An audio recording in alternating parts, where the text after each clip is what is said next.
తాకట్లో ఉన్న మీ బంగారాన్ని విడిపించి ఆ రోజు ఆన్లైన్ రేటుకి కొంటాం. Sharma gold company.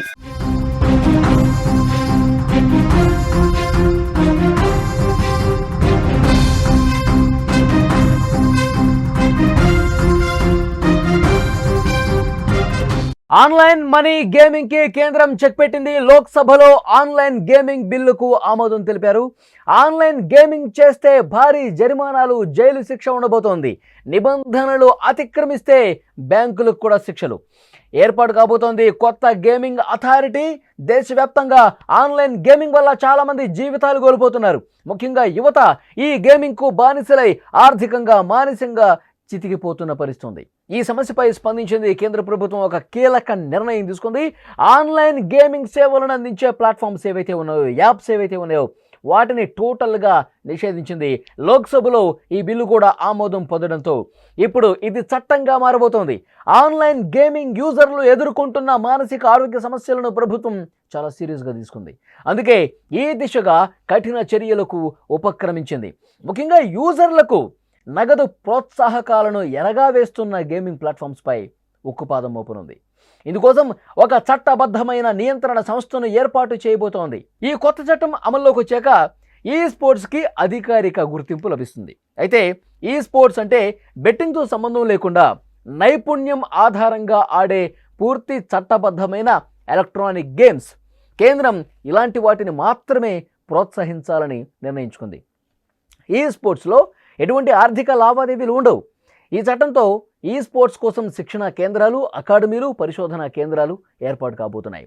ఆన్లైన్ గేమ్స్కి ప్రత్యామ్నాయంగా సామాజిక విలువలతో కూడిన క్రీడలను ప్రోత్సహించాలని ప్రభుత్వం భావించింది. ఆన్లైన్ మనీ గేమ్స్కి సంబంధించిన ప్రకటనలు, లావాదేవీలు అన్నీ కూడా ఆగిపోతాయి. వాటికి సంబంధించిన పేమెంట్ సిస్టమ్స్ కూడా బ్లాక్ చేయబోతున్నారు.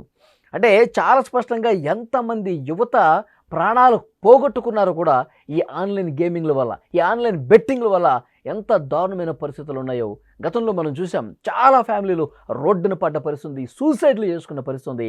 ఇలాంటి ఆన్లైన్ గేమింగ్స్ వల్ల డబ్బులు పెట్టడం, ఇష్టం వచ్చినట్టుగా డబ్బులు పెట్టడం, యువత వాళ్ళ పేరెంట్స్కి తెలియకుండా డబ్బులు పెట్టడం, అప్పులు చేసి మరీ డబ్బులు పెట్టడం, ఈ విధంగా ఆన్లైన్ గేమింగ్లో ఆడి జీవితాలు కోల్పోయిన ఘటనలు ఎన్నో ఉన్నాయి. తెలుగు రాష్ట్రాల్లోనే కొన్ని వందలు జరిగిన పరిస్థితి. సో అందుకే ప్రభుత్వం కూడా చాలా సీరియస్గా తీసుకుంది. ఈ విధంగా ఆన్లైన్లో డబ్బులు పెట్టి గేమింగ్ ఆడి ఏవైతే యాప్స్ ఉన్నాయో, ఏవైతే కొత్త గేమింగ్స్ సంబంధించినటువంటి ప్లాట్ఫామ్స్ ఉన్నాయో వాటన్నిటిని పూర్తిగా రద్దు చేసే పరిస్థితి కనిపిస్తుంది. అందుకే చాలా క్లియర్గా, స్ట్రైట్గా డెసిషన్ కూడా కేంద్ర ప్రభుత్వం తీసుకుంది. సీరియస్ యాక్షన్ మొదలుపెట్టింది. అందుకే ఈ కొత్త బిల్లు తీసుకొచ్చింది. ఈ కొత్త నిబంధనల ప్రకారం ఇకపై ఎవరైనా ఆన్లైన్ మనీ గేమింగ్ సర్వీసులను నిర్వహిస్తే 3 ఏళ్ల జైలు శిక్ష, 1 కోటి రూపాయల వరకు జరిమానా విధిస్తారు. ప్రత్యక్షంగా కానీ పరోక్షంగా కానీ ఆన్లైన్ గేమింగ్ యాప్లను ప్రమోట్ చేస్తే 2 సంవత్సరాల జైలు, 50 లక్షల రూపాయల వరకు జరిమానా తప్పదు. ఆన్లైన్ గేమింగ్ కార్యకలాపాలకు సహకరించే బ్యాంకు యాజమాన్యాల మీద కూడా నాన్ బెయిలబుల్ కేసులు నమోదవుతాయి. దాదాపు ఇటువంటి శిక్షలే వర్తిస్తాయి. ఆన్లైన్ గేమింగ్పై వచ్చే ఫిర్యాదులను పరిష్కరించడానికి నియంత్రణ కోసం జాతీయ స్థాయిలో ఒక గేమింగ్ అథారిటీ కూడా ఏర్పాటు చేయబోతున్నారు. గతంలో కూడా మనం చూసాం, మన తెలుగు రాష్ట్రాలకు సంబంధించిన సెలబ్రిటీలు కావచ్చు, చాలామంది హీరోలు కావచ్చు, ఆర్టిస్టులు కావచ్చు, ఇలాంటి గేమింగ్ యాప్లు ఏవైతే ఉన్నాయో, ఏవైతే ఆన్లైన్ బెట్టింగ్కి సంబంధించిన యాప్లు ఏవైతే ఉన్నాయో వాటిని ప్రమోట్ చేసినందుకు వాళ్ళు కేసులను కూడా ఎదుర్కొంటున్న పరిస్థితి, ఈడీ విచారణలు ఎదుర్కొంటున్నటువంటి పరిస్థితి కూడా మనం చూస్తూ ఉన్నాం. అందుకే వాటికి చెక్ పెట్టడం కోసం అలాంటి వాటికి ఎవరైనా బ్రాండ్ అంబాసిడర్లుగా, ఎవరైనా సెలబ్రిటీలు వాటిని ప్రమోట్ చేసినట్టుగా ఉన్నా వాళ్ళ మీద కూడా చర్యలు ఉంటాయన్నది ఈ బిల్లు చాలా స్పష్టంగా తెలియజేస్తోంది. ప్రస్తుతం ఆన్లైన్ గేమింగ్ అనేది 25,000 కోట్ల సైజు ఉన్న బడా పరిశ్రమ. పార్లమెంట్ ఆమోదించిన ఈ బిల్లు అమల్లోకి వస్తే Dream11, My11 సర్కిల్, విన్జో లాంటి బడా కంపెనీలు కూడా ప్రభావితమవుతాయి. ఫలితంగా క్రికెట్ ఇండస్ట్రీకి భారీగా ఆదాయం తగ్గిపోయే అవకాశం ఉంది.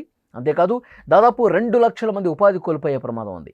All India gaming federation, AIGF లాంటి సంస్థలు ఈ బిల్లును మరణశాసనంగా భావిస్తూ ఉన్నాయి.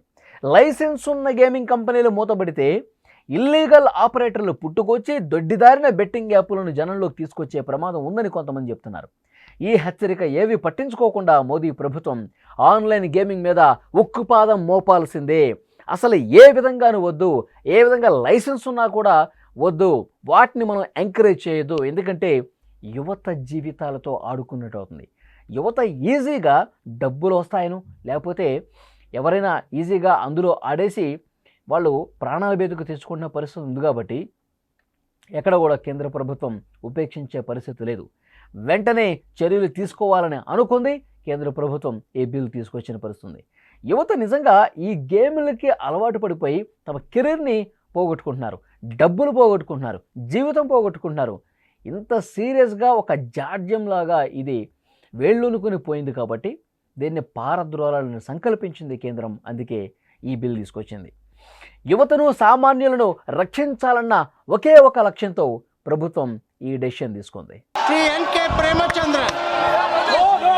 Sir, the house is not in order.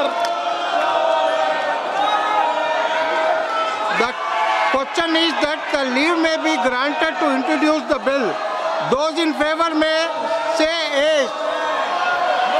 Those against may say no. I think the ayes have it. Ayes have it. The permission is granted and the minister may now introduce the bill.